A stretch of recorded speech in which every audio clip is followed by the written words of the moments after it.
Hello students, today we will discuss the cultivation of बरसीम। बरसीम को इजिप्शियन क्लोवर भी कहा जाता है क्योंकि इसकी ओरिजिन जो है इजिप्ट देश से है। इसका साइंटिफिक नेम ट्राइफोलियम एलेक्जेंड्रिनम है और ये लेगुमिनेसी या फाबेसी फैमिली को बिलोंग करता है। बरसीम में क्रोमोसोम नंबर देखा जाए तो डिप्लॉयड के लिए 2n=16 है और टेट्राप्लॉयड 2n=32। सबसे पहले थोड़ा सा जो है हम इसके इम्पोर्टेंस के बारे में डिस्कस कर लेते हैं। बरसीम को किंग ऑफ फॉडर कहा जाता है because of its nutritional qualities. इसमें 20% क्रूड प्रोटीन होता है और 70% ड्राई मैटर डाइजेस्टिबिलिटी होती है। बरसीम सॉइल की फिजिकल, केमिकल और बायोलॉजिकल कंडीशन को इम्प्रूव करती है। बरसीम का फाडर जो है बहुत यूजफुल होता है मिल्क कैटल के लिए और इसको मिल्क मल्टीप्लायर के नाम से भी जाना जाता है। Okay, now origin. बरसीम या Egyptian clover is believe to be originated from Egypt and it is now introduced into India in 1904 by sir Fletcher. India में 1904 में सर फ्लेचर के द्वारा बरसीम का इंट्रोडक्शन हुआ था। फिर इसका थोड़ा सा डिस्क्रिप्शन समझ लेते हैं। Berseem is a small shrubby annual growing up to a height of 60 to 90 centimetre. The stems are hollow and succulent but become fibrous after flowering stage. Leaves are small, tender, slightly hairy on upper surface and ट्राईफोलिएट। इसकी विशेषता होती है कि इसकी leaves जो होती हैं trifoliate होती हैं। Now climate. Berseem requires a dry and cool climate for its normal growth. Growth is checked during cold and frosty period. The crop growth is very fast at 18 to 21 degree centigrade. And temperature for flowering and seed setting is about 35 to 37 degrees centigrade. Now soil. The crop grows best on well-drained medium loam soils. Medium loam soils rich in phosphorus and calcium. इस crop को जो है आप जो है alkaline soil में भी grow कर सकते हैं इजीली और पीएच अगर रिकमेंड किया जाए तो 5.5 से 8.5 पीएच तक जो है इसका कल्टीवेशन किया जा सकता है। यानी मतलब ये टॉलरेंट है एल्कली सॉइल में। ठीक है, इसके बाद हम बात करेंगे फील्ड प्रिपरेशन की। चूँकि बरसीम के सीड जो है बहुत छोटे होते हैं इसलिए इसको जो है बहुत ही फाइन और स्मूथ सीड बेड की ज़रूरत पड़ती है। तो हम क्या करते हैं, पहली प्लाविंग जो है बोल्ड प्राउ से कर देते हैं और उसके बाद जो है 3-4 बार हैरोइंग करके देयर आफ्टर प्लैंकिंग जो है हर हैरोइंग के बाद जो है प्लैंकिंग करते चले जाते हैं। तो एक जो है बढ़िया सीड बेड बन जाता है, फाइन सीड बेड, क्योंकि इसके बीज जो है बड़े छोटे होते हैं। इसके बाद अगर हम बात करते हैं वैरायटीज़ की तो बरसीम की वैरायटीज़ को 2 भागों में बांटा जा सकता है, डिप्लॉयड और टेट्राप्लॉयड।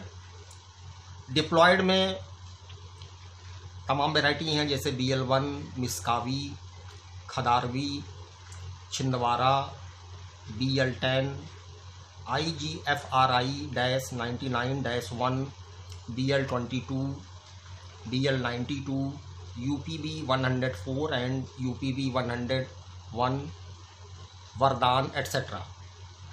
टेट्राप्लॉयड की अगर हम बात करते हैं तो इसमें Pusa giant, type 678, type 526, type 730, type 780 और जो है तमाम वैरायटी आती हैं।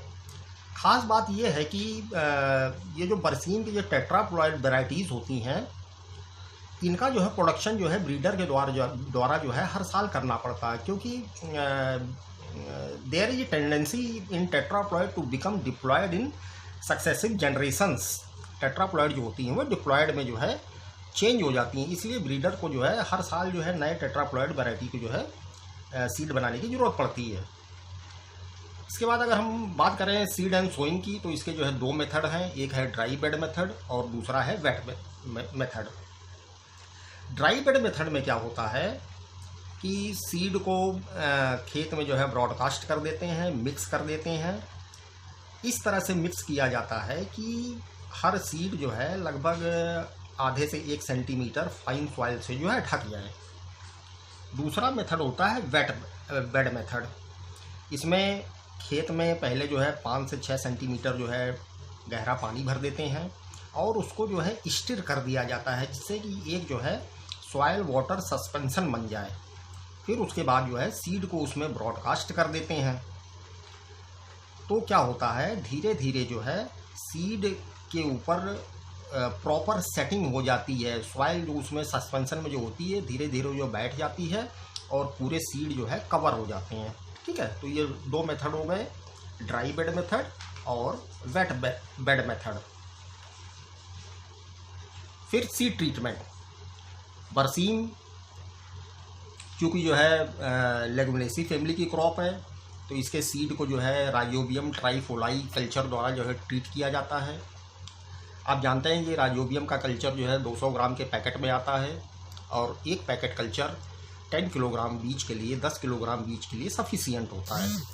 मेथड्स जो है आप लोग सब जानते हैं कैसे ट्रीट करते हैं, उसको बताने की ज़रूरत नहीं है। दूसरा ये होता है कि इस बरसीम में कासनी के बीज जो होते हैं, कासनी एक वीड है, इसमें जो है मिक्स होते हैं। तो बीज के बुआई के पहले कासनी के बीजों को अलग करने की ज़रूरत होती है। तो हम क्या करते हैं, 5% कॉमन साल्ट सॉल्यूशन, नमक का जो है घोल बना देते हैं और उसमें बीजों को डाल दिया जाता है। कासनी के बीज हल्के होने के कारण ऊपर पानी पर तैरने लगते हैं, तो उनको जो है छान के अलग कर देते हैं। और जो बरसीम के बीज होते हैं उनको 3-4 बार जो है बढ़िया सा पानी में धुल लेते हैं, जिससे उसके ऊपर अगर जो भी नमक का क्रस्ट वगैरह जमा होता है तो वो साफ़ हो जाता है और उसके बाद जो है बीजों की बुआई की जाती है। तो ये हो गया सीड ट्रीटमेंट। इसके बाद सीड एंड सोइंग में सबसे पहले जो है सीड रेट की बात होती है। तो बरसीम को अगर जो है हमें बोना है तो 1 हेक्टेयर के लिए 25 से 30 किलोग्राम बीज की ज़रूरत पड़ती है। लेकिन अर्ली और लेट फसल को जैसे जल्दी बो दिए या फसल जो है लेट हो गई बोने में, तो ये सीड रेट जो है 35 किलोग्राम प्रति हेक्टेयर तक जो है बढ़ा दिया जाता है। दूसरी बात ये होती है कि बरसीम की पहली कटिंग में ईल्ड कम आती है। हाँ, पहली कटिंग में बरसीम की ईल्ड कम आती है।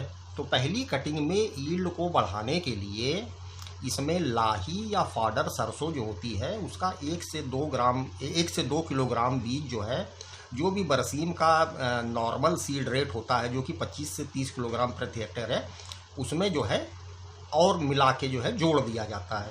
कहने का मतलब 25 से 30 किलोग्राम जो है बरसीम और उसके साथ 1 से 2 किलोग्राम जो है लाही या फाडर सरसों का बीज जो है उसमें मिला देते हैं। इसके अलावा एक चीज़ और ध्यान देते हैं कि टेट्राप्लॉयड और डिप्लॉयड दोनों को 2:1 2:1 रेशियो में मिलाकर अगर बोते हैं तो बहुत अच्छी यील्ड मिलती है।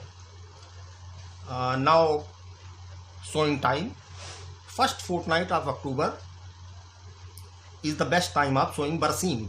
मतलब अक्टूबर का पहला पखवाड़ा 1 तारीख से लेकर 15 तारीख तक, 1 से 15 अक्टूबर तक जो है इसका बेस्ट टाइम है।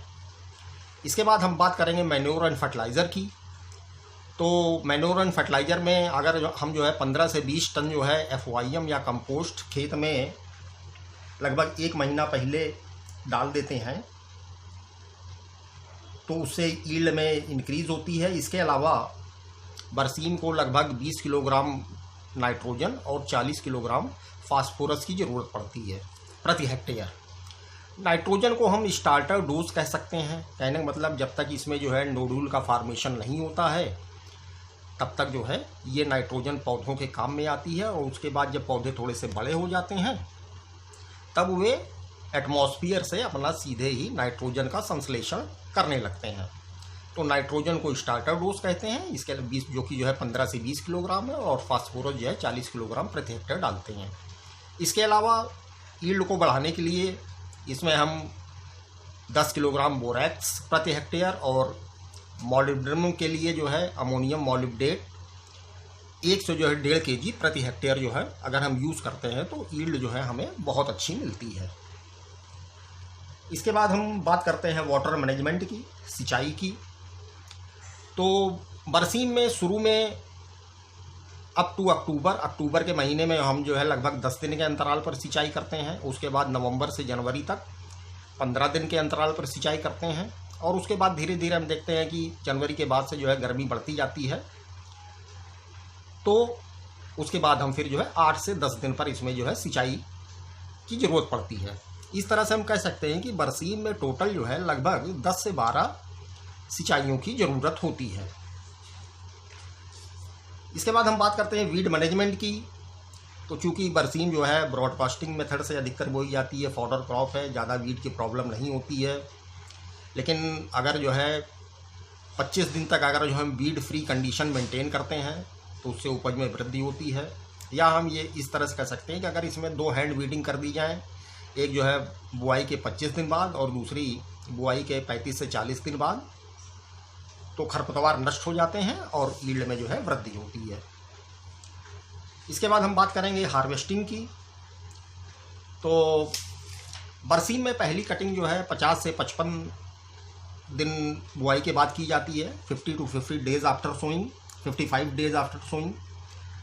और उसके बाद की कटिंग्स जो है 25 से 35 दिन के अंतराल पे की जाती हैं। बस ये ध्यान देते हैं कि हाइट ऑफ कटिंग माने जो ज़मीन से ऊंचाई होती है उसको काटने की, वो 5 से 7 सेंटीमीटर तक होनी चाहिए, जिससे जो है इसकी जो है रीग्रोथ जो है बहुत अच्छी होती है। तो ये कटिंग हो गई, हार्वेस्टिंग। और उसके बाद हम यील्ड की बात करते हैं। तो बरसीम की ग्रीन फॉडर की यील्ड जो है 800 से 1100 कुंटल प्रति हेक्टेयर है, यदि सीड नहीं लिया जाता है तो। अगर हम सीड क्रॉप लेते हैं तो इसमें हमें 500 से 600 कुंटल जो है प्रति हेक्टेयर चारा मिलता है और 4 से 6 कुंटल सीड जो है प्रति हेक्टेयर मिलता है। ठीक है।